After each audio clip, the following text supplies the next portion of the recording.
श्रीपाद श्रीवल्लभ चरितामृत। श्रीपाद राजम शरणम प्रपत्ति। जय साई राम। अध्याय 14। दत्तदास को अभय प्रदान। मैं शंकर भट्ट कुछ दिन सफ़र करते हुए वृतांकुल गांव पहुंचा। राहगीरों को पूछने से पता चला कि कुछ दिन और चलकर मैं कुरवापुर पहुंच जाऊंगा। श्रीपाद प्रभु के सगुण स्वरूप के दर्शन की मुझे उत्कंठता थी। जिस राह से मैं जा रहा था उसी राह से एक व्यक्ति ताड़ी शराब का पात्र लेकर जा रहा था। ताड़ी की बदबू मुझसे सही ना जा रही थी। उसे टालने के लिए मैं श्रीपाद प्रभु का नाम स्मरण करते हुए तेजी से चलने लगा। यह व्यक्ति भी अपनी गति बढ़ाकर मेरे पास आया। उसने पूछा, मैं जब आपके पास आ रहा हूँ, आपका इस तरह मुझसे दूर जाना क्या उचित है? तब मैंने कहा, ए भाई, तुम कौन हो? तुम्हें मुझसे क्या काम है? इस पर वह जोर से हंसा। उसके पास से ताड़ी की तेज बदबू आई। मैं कौन हूँ यह जानने से पहले तुम कौन हो, कहाँ से आ रहे हो, किधर जा रहे हो, यह जान लेना उचित है। ताड़ी बेचने वाले का भी वेदांत पर सामर्थ्य है ऐसा लगा। उसने शोर मचाकर अन्य राहगीरों को जमा कर लिया। उस जमाव से बोला, मित्रों, मैं इस प्रांत में ताड़ी बेचा करता हूँ। मैं धर्म से जीता हूँ। ताड़ी का वृक्ष ही मेरे लिए कल्पवृक्ष है। पेड़ पर चढ़कर ताड़ी नीचे लाने तक यह वही खड़ा रहा। ब्राह्मण होकर भी ताड़ी पीने की मुझे आदत है, लेकिन तुम्हें देने के लिए मेरे पास पैसे नहीं हैं। तुम थोड़ी ताड़ी देकर पुण्य ले लो। पहले तो मैंने मना किया, लेकिन जब मैंने हामी भरी तब तक लोग आने जाने लगे थे। 4 लोगों के सामने ताड़ी पीने से ब्राह्मणत्व को कलंक लगेगा, इस डर से अब यह मना कर रहा है। लेकिन अब मेरा वचन भंग होने से मैं महापापी हो जाऊंगा। सच देखा जाए तो हमारे कुल के लिए यह एक बड़ा अवसर है। अमूल्य ताड़ी ब्राह्मण को पिलाकर पुण्यलाभ करने की मेरी आशा पर अपने वचन भंग से इसने पानी फेर दिया। हे महानुभावों, आप लोग इसे धर्मोपदेश कीजिए और इस पाप से मुझे बचाइए। वहाँ जो जमा थे वे सारे ताड़ी बेचने वाले गौड़ लोग ही थे। उन्होंने उसका ही साथ दिया। उसने मुझे जबरन ताड़ी पिलाई। इसके बाद वे सभी लोग चले गए। मैं अत्यंत दुखी हो गया। उत्तम ब्राह्मण के कुल में जन्म लेकर भी मैंने नीच ताड़ी पी। मेरा ब्राह्मणत्व नष्ट हो गया। परम पवित्र श्रीपाद प्रभु का मुखमंडल अब मैं कैसे देखूं? मेरा सारा कर्म ही जल गया। मेरा नसीब विधि लिखित ही अगर ऐसा था तो मेरा हाल और कुछ कैसे हो सकता था? मेरे पांव लटखड़ाने लगे। मेरे मुंह से तेज बदबू आ रही थी। अपने नसीब को दोष देते हुए श्रीपाद प्रभु का नाम लेकर मैं चलता रहा। राह में एक तपोभूमि दिखी। वहाँ कोई महात्मा रहते थे। उस पवित्र भूमि पर कदम रखने में मुझे शर्म आ रही थी। मैं अपनी राह से जा ही रहा था कि इतने में पीछे से आवाज़ आई, अरे शंकर भट्ट, रुको, तुम्हें आश्रम में ले आने की आज्ञा दत्तानंद स्वामी ने की है। मैं यह देवी लीला देखकर चकित हो गया। मुझे दत्तानंद स्वामी के आगे लाकर खड़ा कर दिया गया। करुणामय नेत्रों से मुझे देखा। बोले, पहले स्नान कराओ। स्नान के बाद उन्होंने मुझे मीठे फल खाने के लिए दिए। श्री स्वामी ने मुझे पास बुलाकर कहा, अरे शंकर भट्ट, दत्तात्रेय के 9वें अवतार श्रीपाद श्रीवल्लभ प्रभु की तुम पर कितनी कृपा दृष्टि है। उन्होंने अपने अमृत हस्त से तुम्हें अमृत पिलाया। उन्हें तुमने गौड़ कुलीन ताड़ी विक्रेता समझा। उन्होंने दिए हुए अमृत को तुमने ताड़ी समझी। वह कितनी भ्रामकता थी। मैंने देखे हुए सारे प्रसंग मेरी आंखों के आगे एक एक कर आने लगा। इसके बाद अनंत चैतन्य शक्ति महासागर की असंख्य लहरों की तरह मुझसे आकर टकरा रही थी, ऐसा अनुभव मुझे होने लगा। अनंत सत्ता शक्ति में अत्यंत हीन ऐसा मेरा छोटा सा अहंकार नष्ट हो गया। मैं क्या हूँ यह समझ नहीं पा रहा था और समझ में आने वाला भी नहीं था। मैं एक दिव्य आनंद में डूब गया। मेरा सीमित मैं नष्ट हो गया और मुझे समस्त सृष्टि स्वप्न जैसी ही लग रही थी। तभी स्वामी जी ने मुझ पर मंगल जल सिंचित किया। उनके दिव्य हाथों से मेरे माथे पर पवित्र भस्म का लेपन किया। मैं प्रकृति के अधीन हो गया। कुछ देर तक मैं उस दिव्य आनंद का अनुभव लेता रहा। प्रकृतिस्थ हो जाने पर मैं उसी समय स्थूल तत्व में फंसता जा रहा था, ऐसा ध्यान में आया। श्री स्वामी बोले, पूर्व जन्म में तुम गौड़ कुलीन थे, ताड़ी खूब पीते थे। ताड़ी पीने की तुम्हारी इच्छा बाकी थी। श्रीपाद प्रभु का अनुग्रह अगर ना होता तो तुम्हें यह बुरी आदत लग गई होती और तुम गिर गए होते। तुम्हारी कुंडली में अनेक बाधाएं हैं, लेकिन श्रीपाद प्रभु की अमृत दृष्टि से हमें बिना पता चले ही बाधाओं से हमारा परिहार हो जाता है। श्री गुरु की महिमा का वर्णन भला कौन कर सकता है। वेद भी नेति नेति कहकर मौन हो गए। इस पर मैंने कहा, श्रीपाद प्रभु बारंबार कहते हैं कि वे नरसिम्हा सरस्वती के रूप में अवतार लेंगे। उनकी इस लीला में निहित गर्भित अर्थ जानने की मेरी इच्छा है। यह सुनकर स्वामी बोले, वेद ऋषियों के तत्ववेता है, इसका यह प्रमुख लक्षण है। आध्यात्म में छुपे सत्य वचन संतों ने सहज सरल शब्दों में कहे हैं।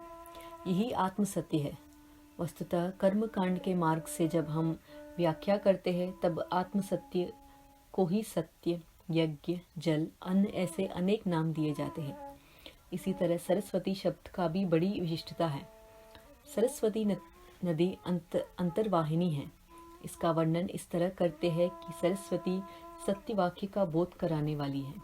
महार्णव की जानकारी समझाकर अपने चित्त को ही प्रकाशित करती है और परम सत्य तथा अंतर्ज्ञान को हमारे अंदर प्रकाशित करती है, ऐसा कहा गया है। श्री गुरु का अर्थ है एक प्रबोध शक्ति, प्रबोधिनी प्रवाह। उनकी सत्यवाणी हमारे चित्त को प्रकाशित करती है और परम सत्य और अंतर्ज्ञान को हमारे अंदर स्थिर करती है। वेद का यज्ञ अंतः प्रवृत्ति का ब्रह्म प्रतीक है। यज्ञ द्वारा मानव को जो कुछ स्वयं का है उसे वह ईश्वर को अर्पित करता है। प्रत्युपकार के रूप में देवता उसे गोधन अर्थात तेज संपदा, अश्व अर्थात शक्ति संपदा इत्यादि तपशक्ति प्रसाद हमें देते हैं। केवल योग्य व्यक्तियों के समझने योग्य होने के कारण ही वेद का ज्ञान अत्यंत गुप्त रखा जाता है। औदंबर वृक्ष को दिया हुआ वरदान, नरसिम्हा सरस्वती अवतार की विशिष्टता। श्री महाविष्णु हिरण्यकश्यपु का संहार करते हुए औदंबर वृक्ष की लकड़ी के खंभे से नरसिम्हा रूप में प्रकट हुए। उन्होंने प्रहलाद का रक्षा किया। हिरण्यकश्यपु के वध के बाद प्रहलाद को राजगद्दी दी। कुछ काल बाद उन दो भंगित खंभों से नई पत्तियां निकलने लगी।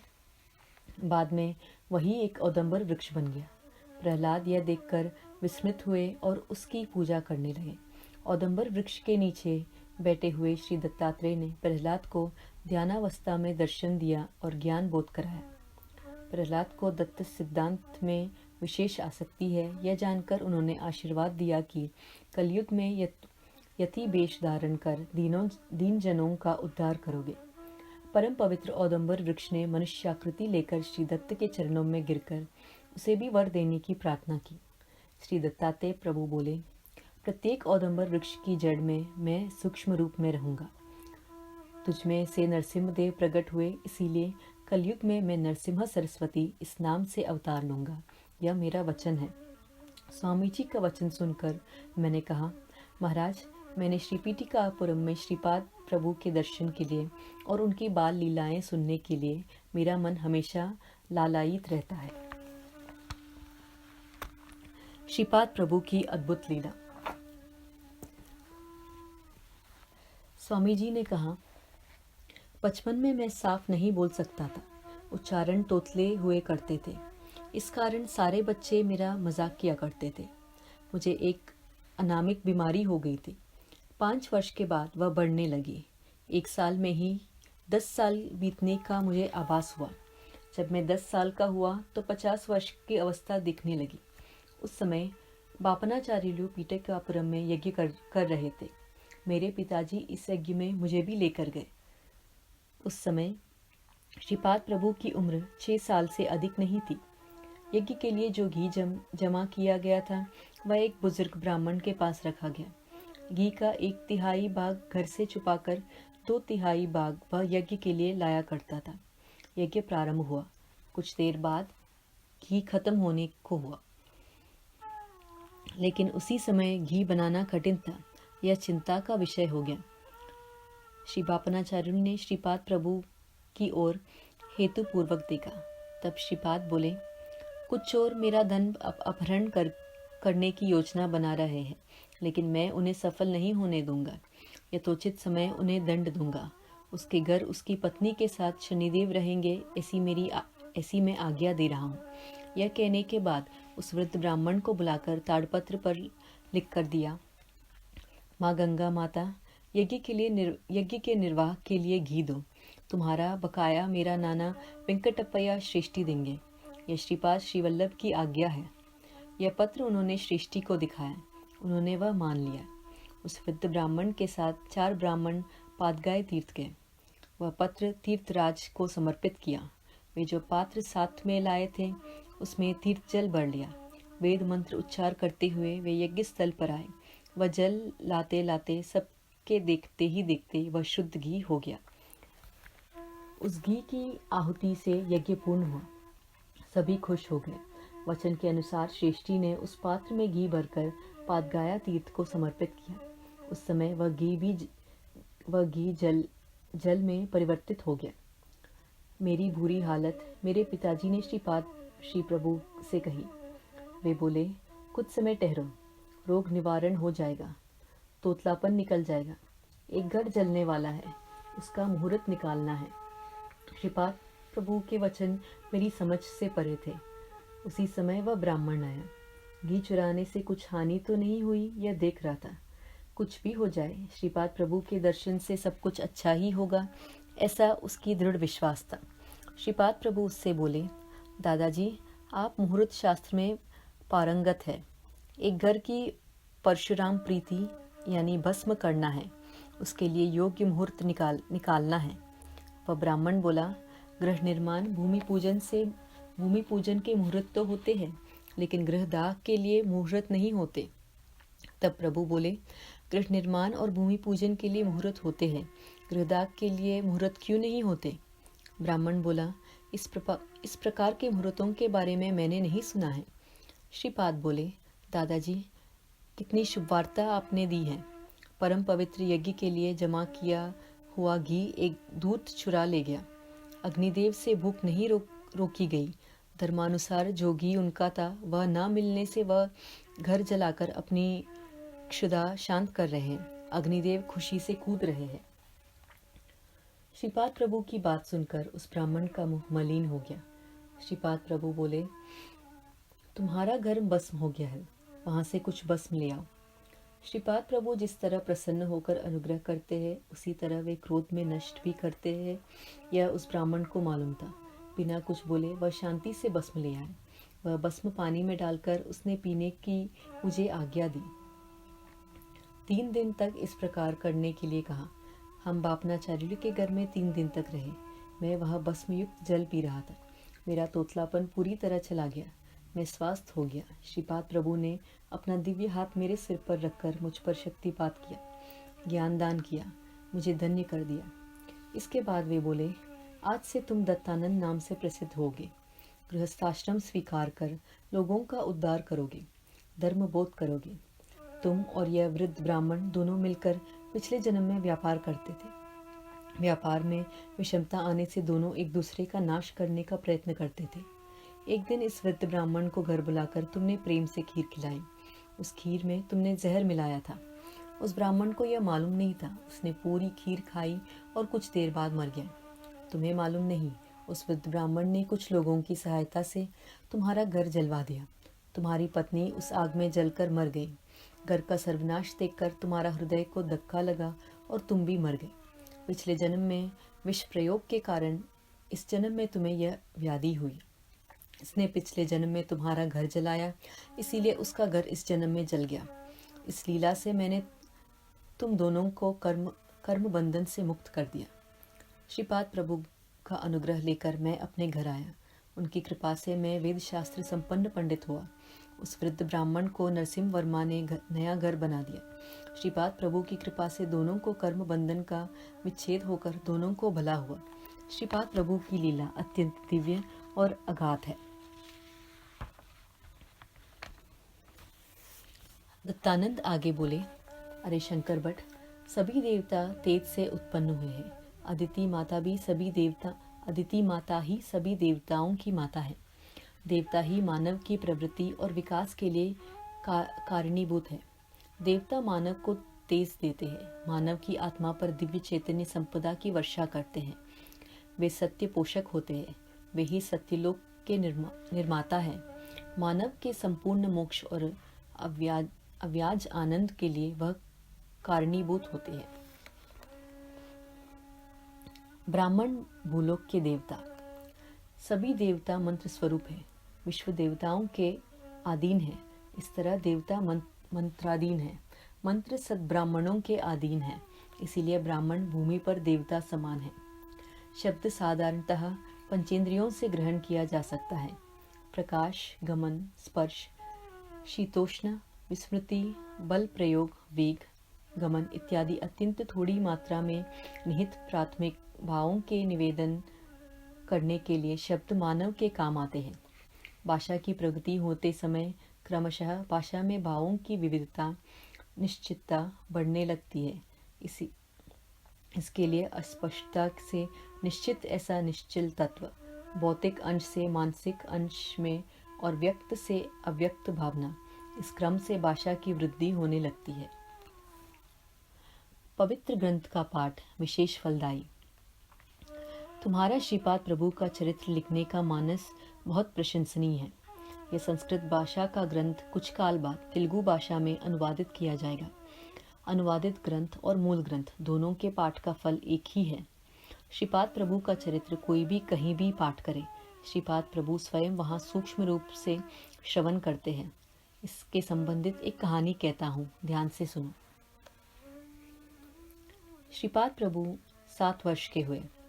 उनका वेदोक्त विधि से उपनयन संस्कार हुआ। उस काल में संपन्न लोगों के घर में ऐसा आयोजन हो तो सर्वत्र अत्यंत आनंद का वातावरण हुआ करता था। पापनाचार्यों के आनंद की तो कोई सीमा ही नहीं थी। उन्होंने अपने जाति बांधवों को दत्तचरित्र सुनने के लिए आमंत्रित किया। वे सारे बड़ी उत्सुकता से दत्तचरित्र सुनने के लिए आए थे। दत्तदास ने दत्तचरित्र कहना शुरू किया। वे बोले, पूर्व युग में अनसुईया और अत्रि महर्षि इस परम पावन दंपति को एक पुत्र रत्न प्राप्त हुआ। उन्हीं का नाम दत्तात्रेय रखा गया। वही परम ज्योति दत्तात्रेय वर्तमान में पीटिकापुरम में श्रीपाद श्रीवल्लभ रूप लेकर अवतरित हुए हैं। उन्हीं महाप्रभु का आज उपनयन है। दिव्य तेजस्वी महाप्रभु उपनयन के बाद और भी अधिक तेजा पुंज दिखने लगेंगे। ऐसे दीन जन उद्धारण प्रभु का नित्य मंगल हो। यही कथा वे बारंबार कह रहे थे और श्रोता मुग्ध होकर सुन रहे थे। इस प्रकार 53 बार कथन किया। दत्तदास पर प्रभु की अमृत दृष्टि गिरी।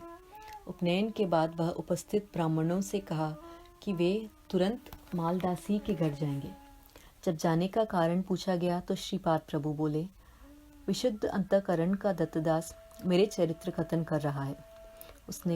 उसने कहा हुआ एक बार का कथा भाग अगर एक अध्याय समझा जाए तो 53 अध्याय पूरे हुए। मेरे चरित्र के 53 अध्याय श्रद्धा भाव से पूर्ण करने वाले दत्तदास को तत्काल फल देना है। श्रीपाद प्रभु के भक्त वात्सल्य के लिए जाति कुल का भेद नहीं। श्रीपाद प्रभु को ब्राह्मणों ने दत्तदास के यहाँ जाने की अनुमति नहीं दी। तब श्रीपाद प्रभु क्रोध से आवेश में आकर बोले, तुम किसी को भी पंचम कहकर नीच जाति के लोगों को क्रूरता पूर्वक दबा रही हो, लेकिन उन पर मेरी कृपा अधिक है। इसीलिए अगली शताब्दी में वे उन्नत स्थिति में रहेंगे। आप लोगों का ब्राह्मणत्व और आपके अधिकार उनकी सेवक वृत्ति धारण करेगी। तब आप लोग धर्मभ्रष्ट और कर्मभ्रष्ट हो जाओगे। मेरा वचन काले पत्थर की लकीर है, उसका एक अक्षर भी नहीं बदलेगा। आप ब्राह्मणों में से जो कोई भी धर्मबद्ध होकर दत्त भक्ति करते हुए अपनी जीवन व्यतीत करेगा, उनकी रक्षा मैं आंखों में तेल डालकर करूँगा। श्रीपाद के क्रोध वेश को माता पिता ने शांत करने का प्रयत्न किया। कुछ देर बाद वे शांत हुए। उन्होंने मौन धारण कर लिया। बिल्कुल उसी समय श्रीपाद प्रभु ने दत्तदास के घर में अपने दिव्य मंगल स्वरूप में दर्शन दिए। प्रेम से दिए हुए मधुर फल स्वीकार किए। दत्तदास ने दिया हुआ दूध प्रेम से पिया। उन्होंने अपने दिव्य हाथों से सबको मिठाई का प्रसाद दिया। दत्तदास के घर के सभी जनों को आशीर्वाद दिया। बाबा शंकर भट्ट, देखा श्रीपाद प्रभु का प्रेम, वे भावना से ही संतुष्ट होते हैं। कुल, गोत्र, भौतिक परिस्थिति से उनका कोई संबंध नहीं होता। दत्तदास अगर निम्न जाति का व्यक्ति भी दत्त प्रसाद अगर निम्न जाति का व्यक्ति भी दे तो वह भक्ति भाव से स्वीकार करना चाहिए। उसे दुर्लक्षित या अस्वीकार करने से हमें कष्ट होता है। श्रीपाद प्रभु ने भक्तों को दिए 12 अभय वचन। जहाँ भी मेरा चरित्र का पाठ होता है, मैं उस हर जगह सूक्ष्म रूप से रहता हूँ। कायेन, मानसा, वाचा एवं कर्मणा मुझे समर्पित साधकों की रक्षा मैं आंखों में तेल डालकर करता हूँ। पीटिकापुरम में मैं प्रतिदिन भिक्षा के लिए दोपहर में आता हूँ। मेरा आना दिव्य रहस्य है। लगातार मेरा ध्यान करने वाले के सारे कर्म, भले ही वह कितने ही जन्मों के क्यों ना हो, फिर भी मैं भस्म कर दूंगा। अन्न यही परब्रह्म, अन्नमो रामचंद्राया। अन्न के लिए मोहताज लोगों को अन्न दिया जाए तो मैं उस दाता पर अवश्य प्रसन्न होता हूँ। मैं श्रीपाद श्री वल्लभ हूँ। मेरे भक्तों के घर में महालक्ष्मी अपनी पूरी कला से प्रकाशित रहती है। आपका हृदय अगर शुद्ध है तो मेरा कृपा कटाक्ष हमेशा रहता है। आप जिसे भी देवता के स्वरूप की आराधना करेंगे या जिस भी सद्गुरु की उपासना करेंगे, वह मुझे ही प्राप्त होगा। आपकी प्रार्थना मुझे ही मिलती है। मेरा अनुग्रह और आशीर्वाद आपके आराधित देवता के स्वरूप में सद्गुरु द्वारा तुम्हें मिलती है। श्रीपाद श्री वल्लभ यह केवल नाम रूप नहीं है। मेरा विराट स्वरूप सकल देवताओं के स्वरूप और समस्त शक्तियों के अंश मिलाकर बना है। अनुष्ठान करने से यह तुम्हारी समझ में आ जाएगा। श्रीपाद श्री वल्लभ यह मेरा संपूर्ण योग अवतार है। जो महायोगी और महासिद्ध पुरुष मेरा नित्य ध्यान करते हैं, वे मेरे ही अंश हैं। मेरी आराधना की जाए तो तुम्हें धर्म मार्ग, कर्म मार्ग का बोध मैं करता हूँ। तुम पतित ना हो जाओ, इसीलिए मैं निरंतर तुम्हारा रक्षा करता हूँ। श्रीपाद श्री वल्लभ की जय जयकार हो। जय साईं राम।